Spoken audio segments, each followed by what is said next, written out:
नमस्कार दोस्तों, हम लोग 24x7 में आपका स्वागत करते हैं। जैसे कि आप सभी जानते हैं, हम लगातार अपने इस अंकों में भारत के इतिहास को जानने की कोशिश करते हैं।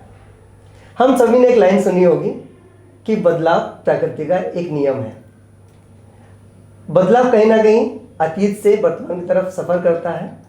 अगर हम वर्तमान में जी रहे हैं तो हमें अतीत को बहुत अच्छे से जानना चाहिए, जिससे कि हम वर्तमान को अच्छे से समझ पाएँ। तो आइए इस अंक की शुरुआत करते हैं। जैसे हमने वादा किया था आपसे, आज के इस अंक में हम बात करने वाले हैं सिंधु घाटी सभ्यता के बारे में। सिंधु घाटी सभ्यता का अपना एक महत्व है। तो उसको नाम हम लोग सबने सुना है, बट कहीं ना कहीं कुछ उससे जुड़े हुए सवाल हैं जो हमें अभी भी समझने चाहिए। तो ज़्यादा समय आपका ना लेते हुए मैं आज के अपने गेस्ट को बुलाना चाहूँगा, योगेश कुमार जी, जो काफ़ी जानकारी रखते हैं इस विषय पर।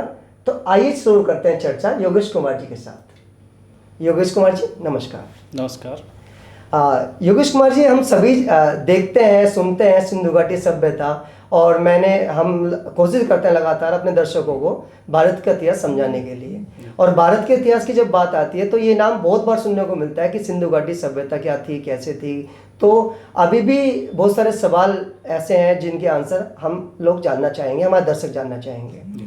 तो क्या लगता है आप क्या इसमें ऐड करना चाहेंगे कि सिंधु घाटी सभ्यता क्या सच में एक महत्व रखती है? क्या उसके बारे में हमारे दर्शकों को जानना चाहिए?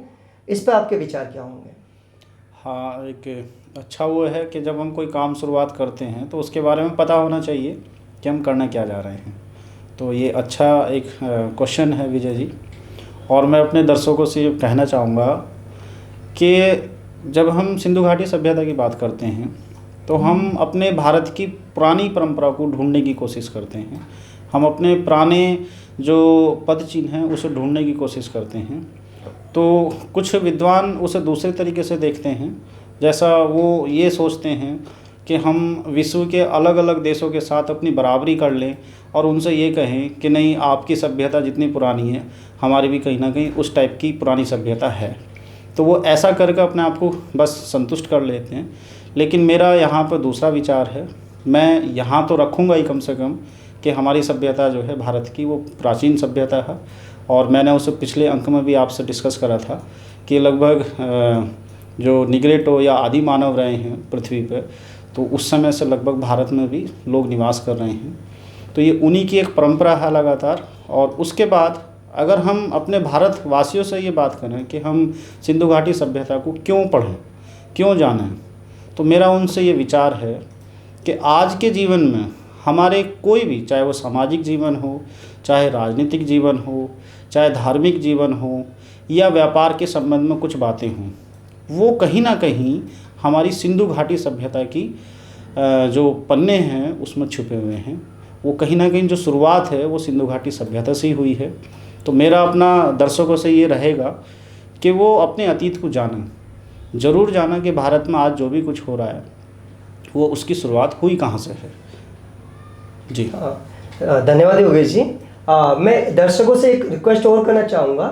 आप सभी अभी जैसे चर्चा चल रही है, बहुत सारे पॉइंट ऐसे मिलेंगे जो हमें याद रखने चाहिए। तो आप सभी चाहें तो एक नोटपैड और एक पेन लेकर बैठ सकते हैं, जिससे कि ज़रूरी बिंदु आप नोट कर सकें।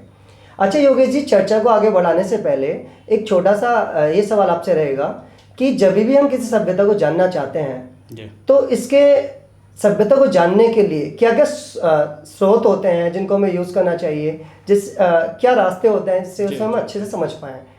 थोड़ा प्रकाश डालिए। बिल्कुल बिल्कुल विजय जी।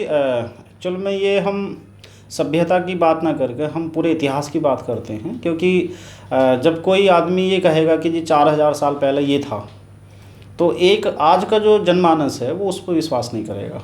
वो ये कहेगा कि ये कोई बकवास कर रहे हैं। तो इसलिए जब भी हम कोई पुरानी बात करते हैं तो वो तथ्यों पर आधारित होनी चाहिए, उसका एक कोई तार्किक आधार होना चाहिए। तो इतिहास में भी इन तार्किक आधारों को बनाने के लिए प्रयास किए गए हैं और उसके लिए कुछ स्रोत रखे गए हैं, मानक स्रोत रखे गए हैं। इन मानक स्रोतों में हम 2-3 बातों को शामिल करते हैं। जैसे हमारी परंपरा है कि पुराने समय से साहित्यिक जो रुचि है भारतीयों की, वो बहुत मजबूत स्थिति में रही है। बहुत सारे साहित्यिक ग्रंथ लिखे गए हैं भारत में, और एक विचारधारा में नहीं लिखे गए हैं।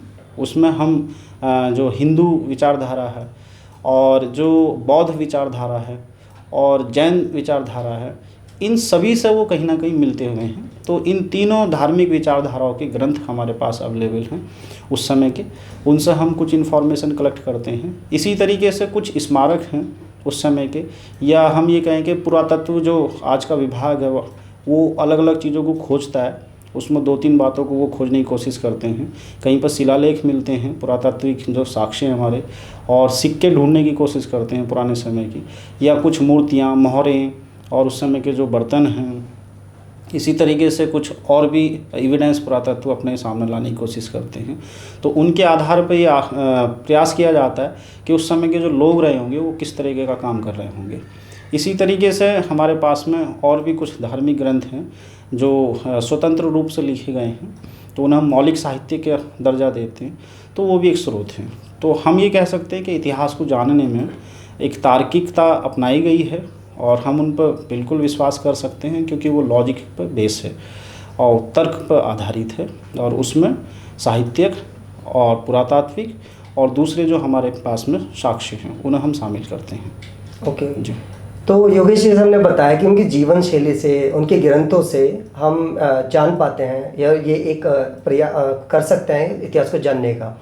तो हम इतिहास को किस प्रकार से इन सभी चीज़ों को देखते हुए वर्गीकृत कर सकते हैं, तो इस पे थोड़ा सा आप प्रकाश डालेंगे? इतिहास का वर्गीकरण विजय जी जो विद्वान रहे हैं, इतिहास के जानकार प्रारंभिक, उन्होंने 2-3 तरीके से किया है। इतिहास को हम जैसे इंग्लिश में हम बात करते हैं प्री हिस्ट्री, प्रोटो हिस्ट्री और फिर हिस्ट्री, इन 3 भागों में रखा गया है। इसे हम हिंदी में इस तरीके से बात करते हैं कि इतिहास हमारे 3 भागों में बटा हुआ है। एक प्रागैतिहास है, एक आद्य इतिहास है और एक इतिहास है। तो 3 भाग जो हैं वो अलग अलग तरीके से फिर वर्णित होते हैं। जैसे अगर हम बात करते हैं जिसका कोई लिखित साक्ष्य नहीं होता, केवल हम उस समय की वस्तुओं पर आधारित ज्ञान को खोजने की कोशिश करते हैं, तो वो हमारा प्री हिस्ट्री कहलाता है, प्रागैतिहास कहलाता है। उस समय कोई लिखित वर्णन हमारे पास में उपलब्ध नहीं है। दूसरा जो प्रकार है वो है आद्य इतिहास, प्रोटो हिस्ट्री। इस प्रोटो हिस्ट्री में लिखित साक्ष्य तो होते हैं लेकिन पढ़ने योग्य नहीं होते हैं, उन्हें पढ़ा नहीं जा सका है। तो इस प्रकार की जो इतिहास है वो आद्य इतिहास कहलाता है। और भारत में जो ये समय है वो सिंधु घाटी सभ्यता से स्टार्ट होता है, क्योंकि सिंधु घाटी सभ्यता के लोग लिखना पढ़ना जानते थे और वैदिक सभ्यता के लोग लिखना पढ़ना जानते थे, लेकिन उनका मौखिक ज्ञान था, इसलिए उस समय का कोई साक्ष्य हमारे पास उपलब्ध नहीं है। तो इस वजह से हम उसे भी आद्य इतिहास में रखते हैं। तीसरा इतिहास है इतिहास, जिसे हम हिस्ट्री के नाम से जानते हैं। हिस्ट्री एक समय का ऐसा क्रम है जिसमें हम लिखित साक्ष्य हमारे पास उपलब्ध हैं और उसे हम आसानी से पढ़ सकते हैं। तो मैं अपने दर्शकों को बताना चाहूँगा कि ये हमारे 3 प्रकार हैं इतिहास के जानने के, और फिर जो इतिहास है उसे भी फिर 3 प्रकार से अलग से बांटा गया है। तो आप सब लोगों को मेरे ख्याल से पता होगा, एक प्राचीन इतिहास होता है, एक मध्यकालीन इतिहास होता है और एक आधुनिक इतिहास होता है। तो इस तरीके से हम अपने प्राचीन समय को या फिर जो हमारा इतिहास है उसे वर्गीकृत कर सकते हैं। जी हाँ, तो योगेश जी जैसे कि हम जब इतिहास पढ़ते हैं तो एक नाम और सुनने को आता है, मुझे नहीं पता वो सिंधु घाटी सभ्यता से लिंक है नहीं है, पर आप जरूर बताएंगे। पाषाण काल एक मैंने सुना है, पाषाण काल को थोड़ा जानता भी हूँ, पर मैं जरूर चाहूँगा कि पाषाण काल के पे भी आप थोड़ा प्रकाश डालें कि क्या कहीं किसी रूप में वो सिंधु घाटी सभ्यता से लिंक है, या फिर वो अपने आप में पाषाण काल क्या है, थोड़ा सा बता दीजिए। बिल्कुल बिल्कुल। मैं अपने दर्शकों से ये कहना चाहूँगा कि इतिहास का एक क्रम होता है और पाषाण काल भी हमारे इतिहास का एक क्रम है। हम पिछले अंक में जैसे बात कर रहे थे कि भारत की जो आदिम जातियाँ हैं उनकी कौन कौन सी उपलब्धियाँ रही हैं, तो जो हमारा प्री हिस्ट्री है, जो प्रागैतिहास है, वो एक्चुअल में पाषाण काल से संबंध रखता है। और भारत में लगभग इसका जो समय है वो 1 से 1.5 लाख साल हो सकता है। तो अभी कोई आर्कियोलॉजिकल उस तरीके के साक्ष्य नहीं है, लेकिन हम लगभग 1 लाख साल पुराने तक जा सकते हैं। उन्हें फिर हम फर्दर डिवाइड करते हैं तो वो ज़्यादा टफ हो जाएगा, तो हम उस पर ना डिपेंड करके बस ये बात करेंगे कि उनकी उपलब्धता जो है, उनका जो महत्व है पाषाण काल का भारत में इतना है कि उन्होंने एक सभ्यता को जन्म दिया है पाषाण काल के लोगों ने, और उस सभ्यता का नाम है सिंधु घाटी सभ्यता। तो सिंधु घाटी सभ्यता का जो जनक है वो वास्तव में हमारे पुराने जो हमारे वंशज रहे हैं, आपके वंशज रहे हैं या हम भारत वंशियों के वंशज रहे हैं, उन्होंने एक सभ्यता को जन्म दिया जिस पर पूरा भारत गर्व करता है, और उसका नाम है सिंधु घाटी सभ्यता। तो मेरे ख्याल से अगर हम या दर्शक अपने आप से थोड़ा सा प्रयास करेंगे तो पाषाण काल को भी जानने की कोशिश करें कि भारत में रहकर पाषाण काल के जो लोग रहे थे उन्होंने कौन कौन सी उपलब्धियों को हासिल करा। जी, दर्शकों से मैं कहना चाहूँगा, हम सभी सिंधु घाटी सभ्यता को जानते हैं, पर जैसे योगेश जी ने बताया, हम सभी जो आज हैं वो कहीं ना कहीं सिंधु घाटी सभ्यता जुड़े हुए हैं। तो कहीं ना कहीं ये चीज़ भी आपको आगे की चर्चा को सुनने में बहुत अच्छी लगेगी कि अब हमें और मकसद मिल गया है कि हम सिंधु घाटी सभ्यता को और अच्छे से जानें। तो देर नहीं करते हैं योगेश जी, हम स्टार्ट करते हैं कि सिंधु घाटी सभ्यता कैसे अस्तित्व में आई, कैसे उत्पत्ति हुई, और कैसे इसका जो नाम हमारे बीच आया। तो आप इसकी चर्चा से बताएं। बिल्कुल। विजय जी, जो मनुष्य है जो सभ्यता में परिवर्तित हो रहा है पाषाण काल से, जैसे ही वो सिंधु घाटी सभ्यता में आता है तो पाषाण काल का जो मनुष्य है वो थोड़ा सा घुमक्कड़ टाइप का है, नोमैडिक लाइफ जीता है। वो अपने जीवन की जो ज़रूरतें हैं वो घूम घूम कर पूरी करता है। कहीं से वो शिकार पर डिपेंड है, कहीं किसी चीज़ पर डिपेंड है, लेकिन इन सब चीज़ों के पीछे उसे बहुत श्रम करना पड़ रहा है। तो उस श्रम को बचाने के लिए उसे ये ज्ञान हो जाता है धीरे धीरे करके कि जो बीज हैं वो अगर उगा लिए जाएँ अपने पास तो वो उसका भागना दौड़ना कम हो जाएगा।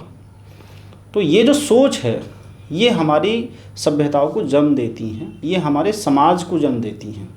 तो पाषाण काल के जो अंतिम व्यक्ति रहे हैं, उत्तर पाषाण काल के लोग, उन्होंने इस बात को बहुत अच्छे से समझा और नदियों के किनारे उन्होंने आसपास की जो अपनी बीज जिनके बारे में वो जानते थे, जिन फसल के बारे में जानते थे, वो स्थानीय रूप से अलग अलग हो सकती है। जैसे हम पिछले अंक में भी बात कर रहे थे, गेहूँ, चावल, बाजरा, इस टाइप की जो फसलें थी उसने नदियों के किनारे उगाना शुरू करा। जब नदियों के किनारे उगाना शुरू करते हैं तो वहाँ समाज उत्पन्न होता है, क्योंकि बहुत सारे लोग एक साथ रह रहे हैं। समाज उत्पन्न होगा तो फिर सभ्यताएं उत्पन्न होना शुरू होंगी। तो सिंधु घाटी का जो जनक हैं वो पाषाण काल के लोग ही हैं, और जो प्रारंभिक सिंधु घाटी सभ्यता के लोग रहे होंगे वो निश्चित रूप से पाषाण का प्रयोग करते थे, पत्थरों से बने हुए यंत्रों का प्रयोग करते थे। बाद में धीरे धीरे जैसे जैसे सभ्यता विकसित होती गई तो उनका ज्ञान और बढ़ा और उन्होंने धातुओं का प्रयोग भी शुरू किया है। तो जैसे जैसे धातु का प्रयोग आता है जीवन में तो फिर सभ्यता बहुत तेज़ी से विकास करती है। तो मेरा अपना मानना ये है, या विद्वानों का भी मानना है भारत में, कि जो हमारी सिंधु घाटी सभ्यता है उसका जो शुरुआत हुई है वो पाषाण काल के लोगों के द्वारा की गई है, और उसकी उत्पत्ति उन्हीं ने की थी अलग अलग क्षेत्रों में। तो इसका मुख्य जो क्षेत्र है हमारे यहाँ पर सिंधु घाटी सभ्यता, ये नाम पड़ा हुआ है सिंधु नदी के नाम पर। कुछ लोग इसे इंग्लिश में इंडस सिविलाइजेशन के रूप में जानते हैं। तो सिंधु एक उत्तर भारत में बहने वाली भारत में मुख्य नदी थी, आज भी है। आज ज़्यादातर उसका हिस्सा पाकिस्तान में बहता है, भारत में केवल जम्मू कश्मीर में उसका कुछ हिस्सा है। तो उसके आसपास की जितने भी स्पॉट हैं वो सिंधु से अटैच हैं, लेकिन इसका विस्तार बहुत बड़ा क्षेत्र है। अगर हम इसके विस्तार की बात करते हैं तो ये बलूचिस्तान से लेके और पश्चिमी उत्तर प्रदेश में एक मेरठ में आलमगीरपुर जगह है वहाँ तक फैला हुआ है। इसी तरीके से उत्तर में अगर हम चलते हैं तो ये जम्मू कश्मीर से लेकर मांडा एक जगह है, वहाँ इसके अवशेष मिले हैं, और दक्षिण में महाराष्ट्र तक दैमाबाद एक जगह है, वहाँ तक इसके अवशेष देखने को मिलते हैं। तो इसका एक बहुत बड़ा क्षेत्र है और ये बहुत इंटरेस्टेड है कि इसमें कोई सिंधु घाटी में मोहनजोदाड़ो या फिर हड़प्पा जैसे स्पॉट नहीं थे, खाली बहुत सारे स्पॉट थे जो एक साथ फल फूल रहे थे। जी ओके। तो योगेश कुमार जी ये भी बताएं कि वहाँ जो सिंधु घाटी सभ्यता में लोग निवास करते थे, मूल रूप से वो कौन लोग थे, और तो आशा करते हैं आज का ये अंक आपको पसंद आया होगा। हम जल्दी आपके पास आएंगे अपने अगले अंक के साथ। आज के अंक में अगर आपको कोई भी सवाल ऐसा रह गया है जो आपको क्लियर नहीं है, आप कमेंट बॉक्स में हमसे पूछ सकते हैं। तो बने रहिए हमारे साथ।